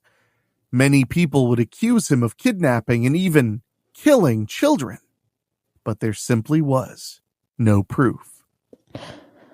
I mean, I would say with that kind of ill-advised try to escape from Newark Airport thing, he probably was not with it enough to murder people and then hide it, in my opinion. Mm-hmm. You know? It sounds like he's pretty far off. Yeah. Yeah. But things are about to take a very strange turn in the story. Stranger? Even stranger. Oh. And we'll get to that right after this.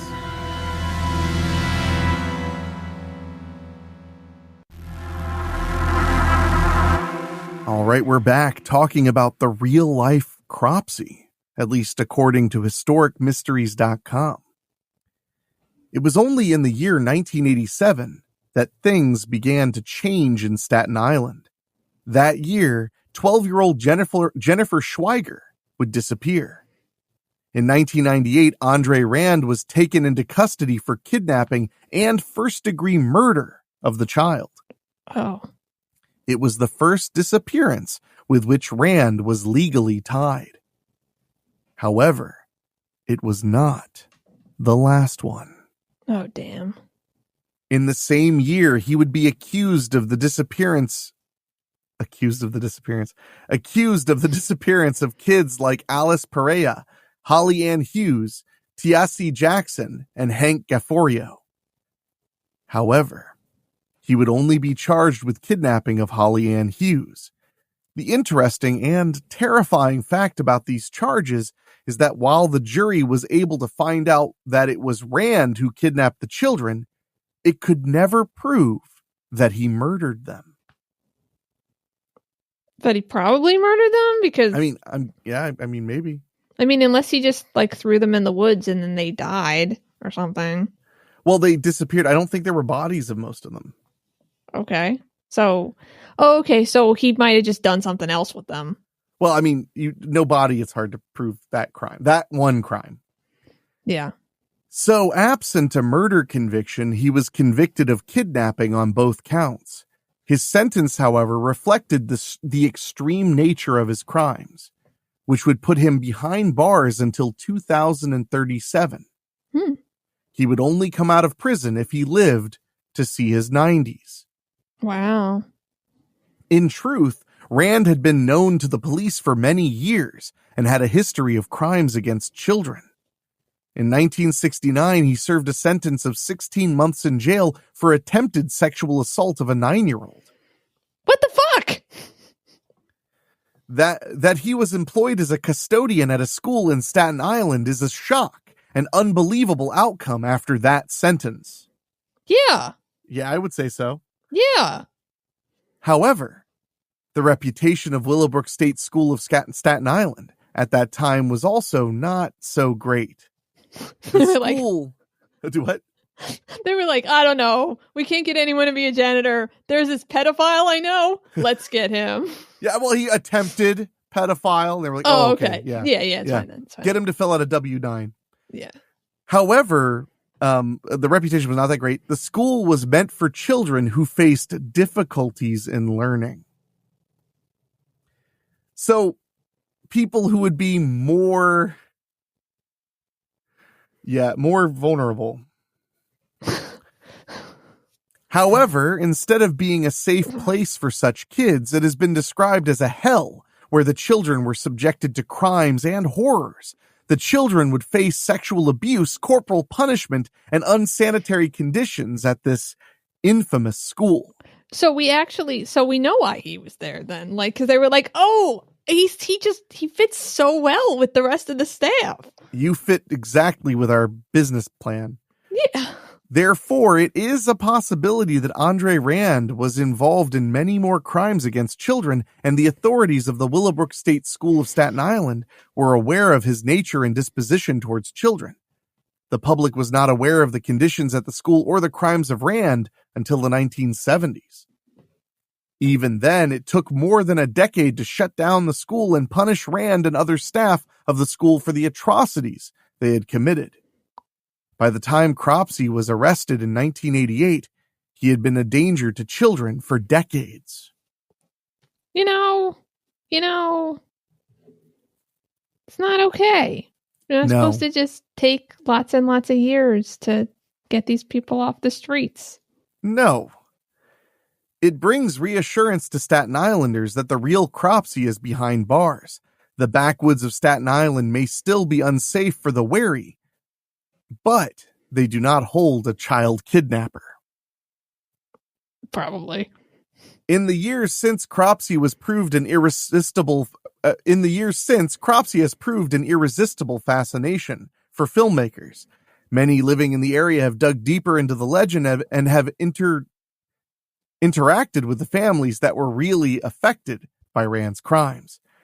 As more comes to light, it has become clear that Cropsey was not just a scary story told to frighten people. Sometimes an urban legend can be very real. This is interesting because I knew some of the basics of the quote unquote real Cropsey, but there were movies like The Burning. I think The Burning came out in 1981. And that's a movie where the killer was literally named Cropsey.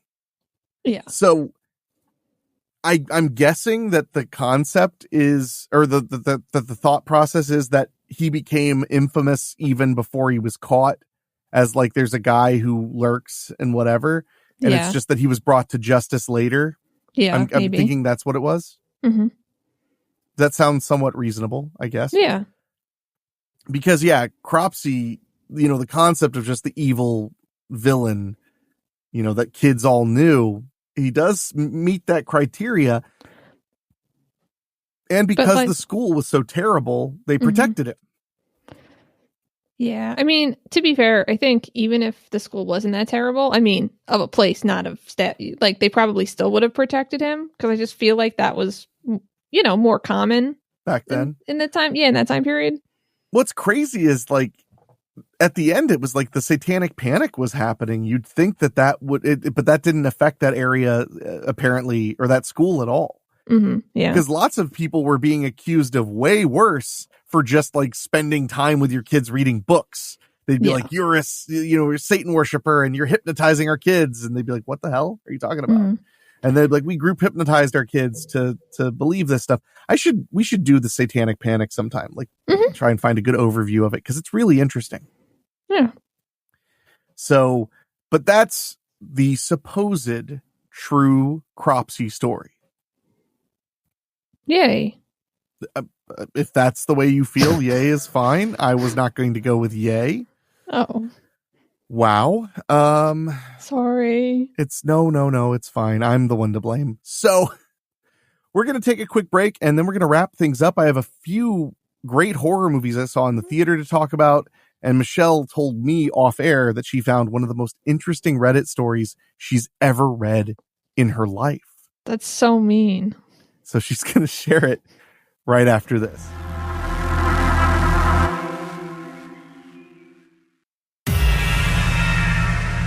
All right, we're here wrapping up this month's monthly spooky. Too many titles. Yeah. Thank you for giving me a little grace on that. But this month, Chell, this last month was a really interesting time for horror movies in theaters. Yeah? Yeah. Oh. I saw 2 horror films in the theater that I thought were really excellent and one that was pretty good. The first one I saw was The Woman in the Yard, a movie that really surprised me. The concept being there's a family in a house and then this woman's in the yard. Who is she? What does she want? She won't leave. I know it's like, it sounds silly, but it's creepy. Like wearing a veil and just sitting in a chair. They don't live near anything, and there's no car around, so it's like, how did she get there? Yeah. I mean, to me, I don't think it's funny. I just think it's funny that it's called Woman in the Yard, and then it's like, it's about a woman in a yard. The yard. Okay. Yes. Yeah. I mean, we'll see how much you think it's funny when there's a woman in your yard. But there are people in my yard all the time. But if she just, what would you do if you opened your blinds and there was just a woman all in black with a black veil on, sitting in a chair facing your house in your yard? Well, I'd probably not do anything for a while and just hope that she goes away. And then if she doesn't go away, I probably say, "Are you okay?" And if she doesn't answer me, I'm probably calling the cops. The first thing they did was ask, "Are you okay?" Oh, well, that's good. I'm glad. And then they couldn't call the cops because their power got shut off due to lack of payment, and their phones are dead. Oh, well, I could just go to the cops. Yeah, that's true, because you have neighbors. You live in a neighborhood. Mm-hmm. So it was a really good movie. Great atmosphere, super scary, and the ending made me cry my eyes out. It didn't go in the directions I thought. It went in more interesting places than I was expecting. Mm-hmm. It really blew me away. I was not expecting it to be quite so good and so scary. It's unfortunately pretty much out of the theaters already. I caught it a little late. Mm-hmm. But if you have a chance to watch The Woman in the Yard, I think you'll really like it. It was simply scary. The next horror film I saw in the theater was Death of a Unicorn, which was fine. I'm not trying to be mean, but I thought it would be funnier because it was supposed to be, it's a horror comedy. Oh. There was a lot of interesting stuff about the concept of a real unicorn that was pretty cool. I definitely like that. The actors were phenomenal. Like, every performance was completely great. Okay. But it just wasn't the best movie I'd seen in the theater, in a while. So no hate. It was still really fun. If you love Paul Rudd, it's worth going to see just for him because he's very, very good in it. So I do recommend checking it out it's in the words of Abe Lincoln, it's the kind of thing you like if you like that kind of thing. Mm-hmm. Yeah. Without a doubt. Yeah. So Death of a Unicorn was really fun. I'm not used to having so many horror releases back to back, but then the last one that I saw recently that just came out was Sinners, which is directed by Ryan Coogler of Creed and Black Panther fame. He directed those films. They were huge hits. Sinners is a movie that takes place during segregation and Jim Crow, about these two brothers who buy a barn and turn it into a juke joint, and their raucous celebration and liveliness attracts vampires who want to kill them. Oh, NPR was telling me about this. It's really good. It sounds sillier than it is. It's really good, really fun, had a few really good scares, very deliberately paced. It's 2 hours and 15 minutes long. It's not a short movie. And there are no vampires for like literally 30 or 40 minutes. Wow. It is just, but instead they're just establishing the world it's in, which is, Jim Crow, America, and Mississippi. Mm-hmm. So it's fascinating to watch, and it really keeps you engrossed. The vampires are really well done and scary. The characters are really interesting. They're all very multifaceted. The ending, it has two endings, sort of. The first ending I thought was fine. The second ending I really loved. Okay. So I really enjoyed Sinners, and that's one. It's becoming a huge hit, which is great. So I really recommend seeing that one in the theater because it's gorgeous. It's a beautifully shot movie, and it's very fun. So Sinners, super good. Super, super good. It's been a very good month for horror movies in the theater. That's my thought. Yay. So, Chell, do you have any Reddit creepies for us? So I could try to tell this one because I found several. But there's these kids, right? And this was like when this person was a kid, whoever they are, and I don't know how old they are. Okay. But they live in like London, and I guess it's the summer, and they just go on hang out with their friends. And when they get really bored, they like to climb up this wall that has a golf course, and I don't know if there's like a fence or it's like a stone wall and it's high. I don't know what it is, and then they go and try to find balls, like golf balls because they're kids and they're weird. So of course, this one day, it's like really kind of weirdly quiet in the neighborhood. But the kid, like the guy, like finds his other friend, and they're like, no one else is around. Let's just go and find some golf balls because that's what we do. Yay. So they walk over to the place that's the golf course is, and they climb up the whatever the hell it is. I don't know. And his friend gets up there first and is just like staring at it like, what the fuck? He gets up there and it's not a golf course. It's like the big area that has like all of these weird little greenhouses, like old abandoned greenhouses that are like, they have like tarps on them instead of, like plastic instead of like the glass because they're old and falling apart, and they're just like lots of them. So they're like, okay, maybe we went up in like a weird area. So they're like walking to try to find the golf course, which is weird because they always go up in the same place. They're walking and there's just all of these greenhouses and they just keep going. And like, they're like, how much is this? This is ridiculous. And then his friend just stops and is like, do you hear that? And there's just like this really like low buzzing sound, like kind of, like that electrical like buzzing sound. Mm-hmm. It gets louder and louder and they start like freaking out. So they start like power walking back. And then they hear something from behind them that sounds like metal, like not like a person or like an animal chasing them. So they're like running and they can't see behind them very far because there are all these greenhouses and all like the plastic is blowing in the wind. So they like don't know what the fuck's chasing them. They get to the edge, they get back down and they're like, what the fuck? So they tell their friends. Oh, and then like when they get back to the street and everything, kind of normal traffic and stuff is resumed. It's not super quiet anymore. They're like, okay. So like the next day, they're telling all their friends like what happened, and their friends are like, we got to go there like right now and see it. Go back. It's just the golf course. They never figured out what happened. That's a really good one, actually. Yeah, I like that one. Yeah, that's scary. Yeah. Oh, God. No, that's really creepy. So did anybody postulate any theories? Everyone was like, oh, except one person who was like, I'm from London and there's just another world. But I didn't. And you should check my comments, but I didn't check his comments. So I don't know. Harsh. But someone said, like, have you checked like Google Maps to see like, and to see like if maybe there was like a time slip and you went to the past or the future or something like that. So like maybe now there are greenhouses there and there weren't then. And the guy was like, I can't even find the golf course. So, I mean, when you're a kid, you can get confused and stuff too. So it's tricky, but that's a really creepy, that's a great one. Yeah. Yeah. I'm glad you keep up on Reddit for us so we can know when there's something spooky. I try really hard. I know, pal. I know. Well, I guess it's time to wrap things up. So thank you, Chell, for hanging out with me for another episode of Monthly Spooky. And I want to say a big thank you to everybody who's tuned in. I know it's a surprising amount of people who dig on Monthly Spooky. No. I mean, as a bonus show to Weekly Spooky, it's very different. It's conversational. It's not just storytelling and things like that. So I'm really glad people are enjoying it.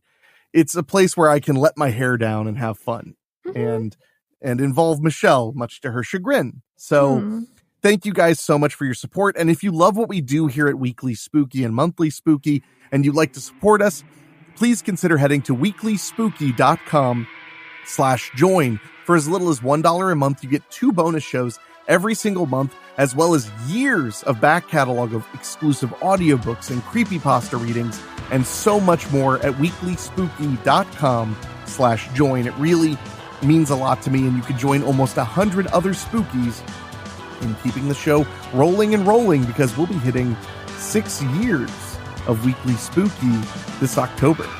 Wow. Yeah, time flies. So, and I think we've done like 30 monthly spookies already. Damn. I know, right? You're like, oh, I gotta fake my own death to get out of this. Yeah. So, but thank you guys so much for joining us. For myself, for my producer, Dan Wilder, our composer, Ray Mattis, our executive producers, Rob Fields, Mark Shields, and Bobbletopia.com. We'll be seeing you next month. And of course, Michelle, you have the final word. I'm trying to come up with a good final word, but like I didn't, so I'm sorry. It's because you can't stop looking at this banana I have. Can you just give it to me already? Oh, okay, it's yours.